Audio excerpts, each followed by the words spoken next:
जी दोस्तों, ये हमारे उमर हयात साहब हैं, ये भी पिंड बेगेप अटक से आए हैं। इनके साथ भी हमारा एग्रीमेंट हो गया। जेंट अंगोरा के 2 फीमेल और 1 मेल, ये फुल ब्रीडर लेके जा रहे हैं। और ये आपको बात बताएं, ये अल-आवान रैबिट फार्म वाले अलामा मियाँ गुल साहब ये लेके गए हैं और ये दाड़ादार सब उलमा को साथ लेके आ रहे हैं, क्योंकि इनको काम अच्छा लगा, प्रॉफिटेबल लगा।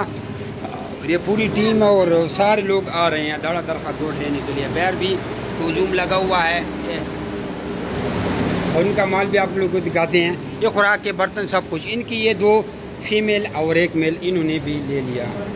उसका कितना, ये वाले हैं दगा दी, ये वाले हैं। ये तो दूसरे भाई के थे, ये तो आसम ने ले ली ना, इसका भी ट्राई सेट है, एक एक अलग अलग वीडियो।